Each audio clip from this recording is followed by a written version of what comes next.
Number 2 क्या बोलता है, ये कह रहा है give a definition for each the following जितनी भी टर्म्स हैं उनकी डेफिनेशन दो, ठीक है।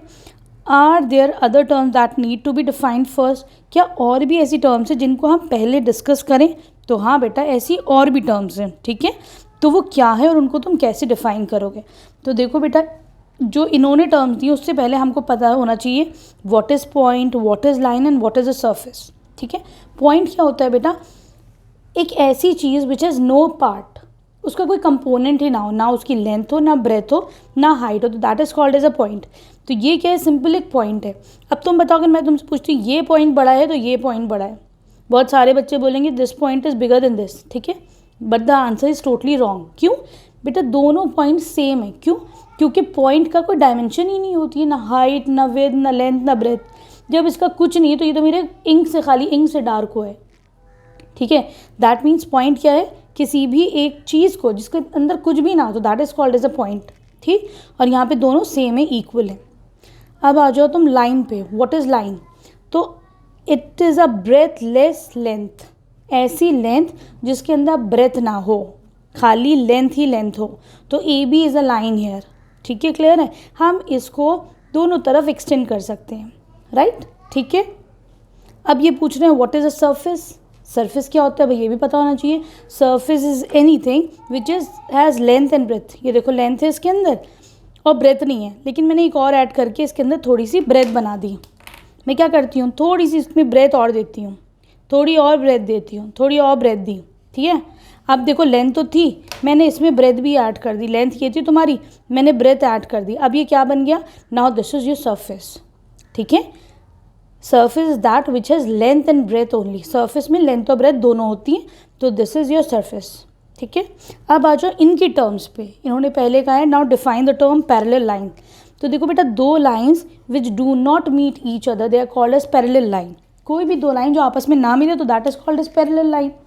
अब देखो, suppose I have this pencil box, ठीक, ये वाला एज और ये वाला एज, ये दोनों एजेस ऐसे ही जा रहे हैं, they are not meeting each other, तो ये क्या हो गए? They are parallel to each other. ये दोनों एजेस एक दूसरे के पैरेलल हो गए, ठीक है, क्लियर है। एक और एग्जांपल ले लो। Suppose if you have this paper, ये पेपर है, ऐसे लोग नज़र आए, ये पेपर है, इसकी ये दोनों जो एजेस हैं they are parallel to each other, मिल ही नहीं रहे, है ना। एज ऑफ अ टेबल, वो भी पैरेलल होता है। पैरेलल का मतलब समझ गया, जो इंटरसेक्ट ना करे। अब परपेंडिकुलर क्या होते हैं?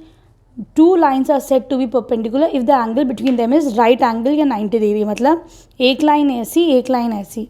अब ये क्या है? These two lines are perpendicular to each other, ठीक है।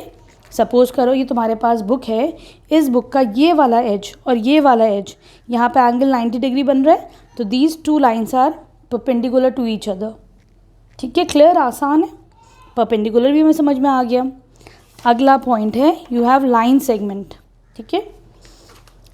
What is a line segment, है ना। तो लाइन सेगमेंट इज एक्चुअली, है ना, ये क्या, it is a line with a definite length, ठीक है। लाइन सेगमेंट एक लाइन होती है जिसकी एक डेफिनेट लेंथ है। जैसे suppose A B is 2 centimetre, तो ये क्या है बेटा? एक लाइन सेगमेंट है। इसका हमेशा ख्याल रखना, it has 2 and points. Line का कोई एंड पॉइंट नहीं होता, लाइन का डेफिनेट लेंथ नहीं होती है, ठीक। लेकिन लाइन सेगमेंट की एक डेफिनेट लेंथ होती है, 2 सेंटीमीटर, 5 सेंटीमीटर, 10 मीटर, 100 मीटर, ठीक। इसके एंड पॉइंट्स भी होते हैं, ठीक है, क्लियर है। अब आ जाओ, what is the radius of a circle.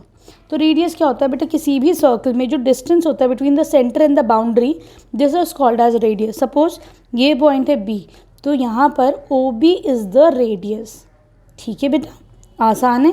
Radius क्या होता है? It is the distance between the centre and the boundary of a circle. बहुत आसान है सारे टर्म्स, है ना। अब पूछ रहे हैं व्हाट इज़ अ स्क्वायर। तो square is a quadrilateral. Quadri मतलब, क्वाड्रा मतलब 4, जिसमें 4 ई साइडों से क्वाड्रिलेटरल कहते हैं। लेकिन यहाँ पे शर्त ये स्क्वायर में कि चारों साइड्स शुड बी इक्वल, ठीक। मतलब ए बी बी सी के equal, B C C D के और सी डी डी ए के इक्वल हो। दूसरा शर्त क्या है कि each interior angle should be of 90 degree. ये सारे एंगल 90 डिग्री के होंगे, ठीक है। I hope all these terms are clear, है ना।